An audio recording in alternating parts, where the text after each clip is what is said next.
Hi guys, we're Top Tier Media. We're exploring the top information in media, breaking it down tier by tier. I'm Shannon. I'm Ryan. I'm Brady. I'm Mia. I'm Tatiana. And as we've been talking about the past couple of days, we know that media is always changing along with the technology. But what's also changing are the values and how we view media. Now, right now, there are two games that are in the focus of a lot of media, which are Call of Duty and GTA 5, or Grand Theft Auto 5. And with their real-life graphics and what some see as an overabundance of violence, it's causing a lot of confrontation with people. They're talking about, is it too violent, and what is too much violence? Is it too real? So we're going to be exploring the violent and non-violent aspects of video games, where it's been, where it is now, and where it's going. First, we're going to start with how it all started. And that's with the emergence of video games in the 1970s. That was the golden age of arcade games. Back then, the graphics weren't really well. You had to go to an actual arcade to play the games. There wasn't really much of a storyline. The biggest example of a violent video game back then was called Gunfight, where it's basically two opponents who are set like on opposite sides. And it's not if you kill the person or how much you damage them, it's who can draw their gun the quickest and who can aim and hit their target. But there's no blood, there's no guts, it's just two tiny little stick figures, which then led us into the 1980s. And that was when homing consoles first came out. There was Nintendo and also Atari was very popular. And that was when different genres for video games really started to break away from each other. And an example of a violent video game back then would be Street Fighter, where there were two opponents, and there was martial arts style fighting, and you would gain points from your defense moves and also your attack moves. There was not a lot of graphics that were very detailed. There wasn't a lot of blood. And there also wasn't a lot of research done on what violent video games were, because there weren't a lot before that. There was one study done in 1985 in Illinois, and that was with 116 children from ages 7 to 12, and they were given a violent video game and a non-violent video game. Now, the violent video game that they picked was Atari's Boxing, and I think that kind of is a twist off of what we know as violent now, because boxing just seems kind of like a boring thing. You punch someone, it's not really that violent. And then the non-violent one that they had was Atari Basketball. Now from this, they did not really have any significant findings. They did not find a very strong correlation between children who played the violent video game and how they acted after that, or even when they were playing the game, versus the children who were non-violent. So, Shannon said video games really took off in the 1970s, but it wasn't until the 1990s that violent video games really came of age. And it just so happened during this time, there was a huge increase in violence among youth. So a lot of studies started to pop up about the new violent video games and if there was any correlation between the ongoing violence in society. And one of the very first violent video games that came out was called Mortal Kombat. I don't know if anybody's heard of that. But it's a series of 4 fighting games, and it was created by Ed Boon and John Torvis. And it was known for its fatalities, and it was really it really changed the gaming industry. And at first it was just in arcades, but it became so popular that they thought, hey, let's create a home conversion for it.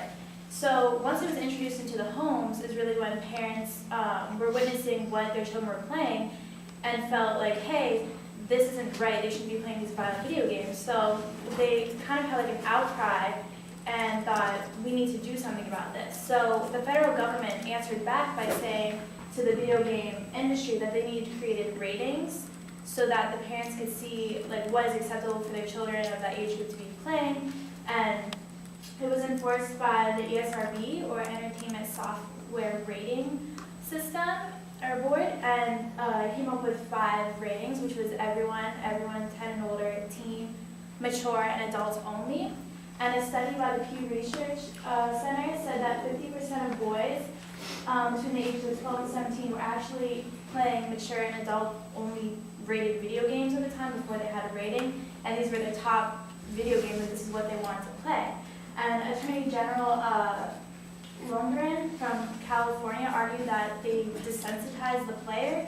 And what he really means by this is that at first when you're playing these video games, it seems, foreign, and you're kind of confused by all the violence, and it's more of like understanding the game, but by like the third, fourth time you're playing it, it really becomes automatic, and you're not thinking about what you're doing. So not only is it saying, hey, like violence is okay, it's encouraging it and giving you a rewarding standpoint to killing someone or gaining, because the ultimate goal of the game is to kill someone or like gain points by shooting them, and that's how you move on. So it's really encouraging this behavior. And the controversy of violent video games resurfaced again in the late 90s after the Columbine Massacre, which I'm sure you all know of, in 1999, and 13 students were killed and teachers, and what they found was that the two gunmen actually were avid players of two very violent video games called Wolfenstein 3D and Doom. So this came up again in the early 2000s after the Virginia Tech shooting, and the shooter found to be an avid player of Counter-Strike. And after this, 176 newspaper articles pointed the blame towards violent video games as a contributing factor to the event. So in the 1990s, it was really when they took off and when the gaming industry really changed and thought, like, this is the direction we're going to continue to go in, even though there is a correlation between violence, it's what's selling and it's what's making us money. Okay, so me and Ryan are going to talk a little bit about the present day and violence versus nonviolent video games. I'm going to talk about the nonviolent aspect. And according to a study done by the NDP Group, which is a global market research company, about 270 million products were sold in the video game industry alone last year, and that brought in about $10.5 billion in revenue. And I believe 67% of American households actually participate in video game play, and there's an average of 2 gamers per household. And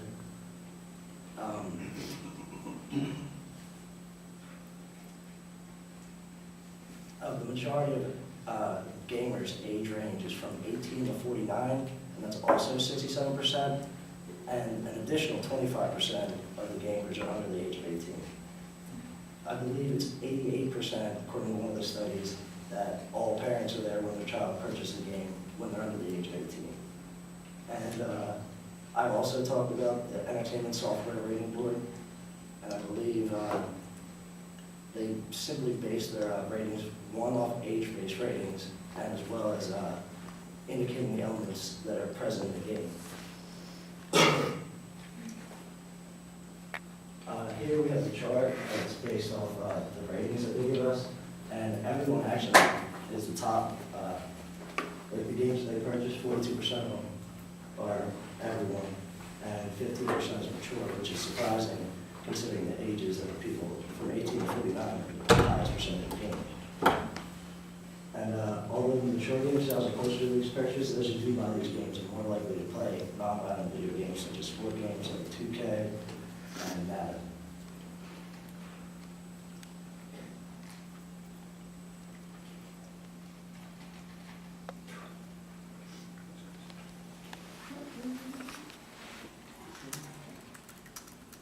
Okay, well, in today's day and age, more and more people are playing games that are more violent in nature.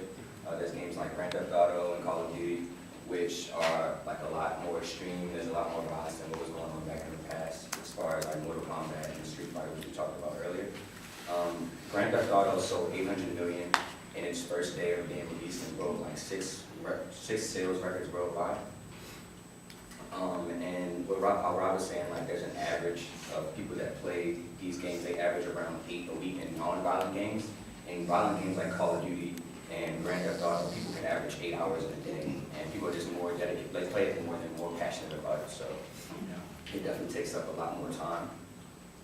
With Grand Theft Auto, there's a freestyle flow. You can do everything from running with stoplights and just running over civilians to playing golf and going shopping. So there's a big range of stuff that you can get into as far as the gaming experience. There's a lot of violence, however, of course, that's like a big thing associated with Grand Theft Auto. And there's this one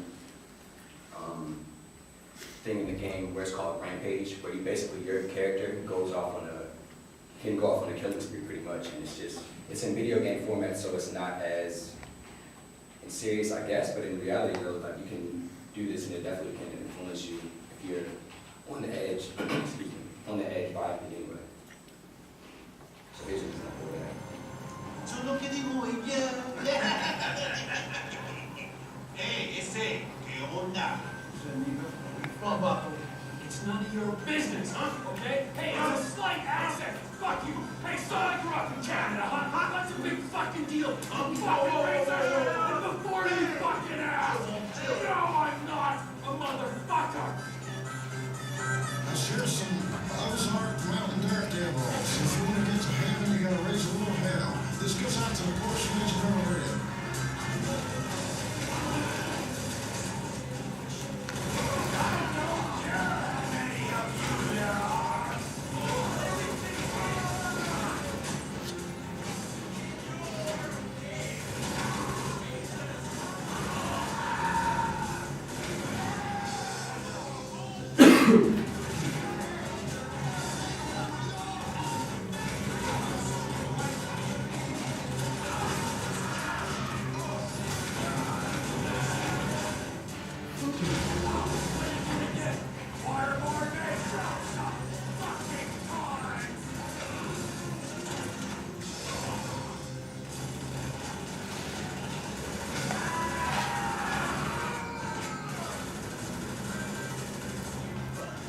So you can get the gist of like what you can do. You basically can just blow up anything, shoot anybody, and there's no repercussions, which isn't realistic to like what goes on in real life. With games like Call of Duty, it's a more militaristic feel to it, and it's like you do strategy, and it's a lot more information on guns themselves and like the attachments that go along with it. And it's very both games, excuse me, are suggestive in theme. And it makes us ask, like, where do we draw the line in society? Like, what's too far? And a psychologist from Iowa State University says, none of these extreme acts, like school shootings, occur because of only one risk factor. There are many factors, including feeling socially isolated, being bullied, and so on. But if you look at the literature, I think it's clear that violent media is one factor. It's not the largest factor, but it's also not the smallest. So, violent media is being held somewhat accountable for its contributions to aggressive behavior. However, there are more significant factors that have to do with it, like bullying, gang affiliation, and gun control. And there's other factors that go into violence in our society. But violent media also does have to be held accountable for its how it's responsible for the way that our youth acts. So with video games in today's day and age being so realistic already, it is interesting speculating what they will develop into as technology continues to improve. So Brandon and I worked on the future of games, and clearly violence really isn't going anywhere. So what we looked into is virtual reality and some of the products that are currently being made for the games. And what their goal is to make you feel like you are in the game, like you are part of it. So, I mean, already it's pretty realistic. I mean, the detail that they put into video games is amazing, but imagine it being right in front of you, and like you are actually holding the gun, or you're actually running through the jungle. So she's going to talk about virtual reality. So virtual reality is basically an imaginary world that is projected onto your TV screen, your projector, or your computer. Virtuality also connects the gamer's five senses to what's in front of them to make the experience more real. And here we have a video that explains it more further.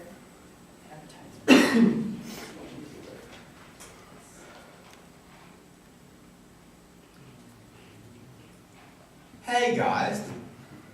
The most popular virtual reality device at the moment. This works similarly to the Cinemizer, however it's much larger and entirely fills your vision, making it a lot more of an immersive experience. Playing some Counter-Strike with it, I immediately noticed that the 1280 by 800 display, while still good, is a bit low resolution, although the final shipping version should be outfitted with a 1080p screen. Even though physically the Rift is fairly big, it's incredibly light, making it no problem to wear for longer periods without getting tired. I was slightly disoriented after taking it off, but after a few seconds I got totally used to it. By far the most impressive demo of the Rift is EVR, a tech demo made by the developers of EVE Online. It drops you in a cockpit of a space fighter, and thanks to the fact that you can sit down just like you would in a real fighter, it bypasses any weird orientation issues. When I first put on the headset and immediately looked down to see the arms and legs of the pilot in the game in the exact spot as my own body, my mind was instantly blown. Thanks to the excellent head tracking, you can look all around the cockpit as you watch for enemy planes and lock onto them by using your head to adjust the track of your missiles. After the EVR demo, I'm really convinced that Oculus Rift, Sennheiser OLED, and other virtual reality headsets are the future of gaming. It feels so natural to look around and Alright, so that was just an example of the things that are being made right now. They're not currently sold just to anyone. They're going at $300 right now, but they're only meant for people that are looking to experiment with them, so like game developers. One of the biggest reasons for that is because people are feeling simulation sickness, so when they're in there they get dizzy, they feel nauseous. It's because it feels so real that the people are getting confused and you kind of get motion sickness from it. So they're looking to improve that. The goal of these things though is, like I said, is to make you feel like you are in the game, that you are part of it, like what is in front of you is there. So this is one of the pictures of the guy, what he's seeing. It looks like it's snowing outside, and he's in the middle of London is what the picture said. So that's their future goal. And what's up and coming in the features of virtual reality is the living, breathing environment, making the game look more realistic to the viewers.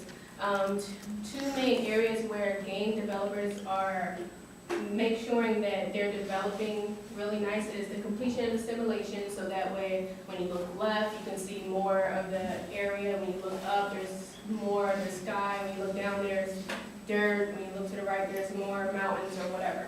The second thing is the accuracy of the atmosphere. So right here is the real life image of the mountains, and right here is the game. So they want to make sure that it feels like you're actually viewing it, like you're actually standing in front of it and you're, experiencing it as you were in real life. And also, so they want the game to come alive, basically. So we've taken you basically through the evolution of video games. I mean, when you start out with just you have like a screen in front of you and a few like stick figures, as she said. And clearly, our technology is always changing and advancing. So, right now it's already realistic, as I said, so imagine it being so real that people can't even tell the difference. And so what we're predicting is because of that, violence is going to become much worse. If already we're having problems where people are currently spending that much time on violent video games, and if they can feel like they're actually part of the game, that it's going to become a big problem.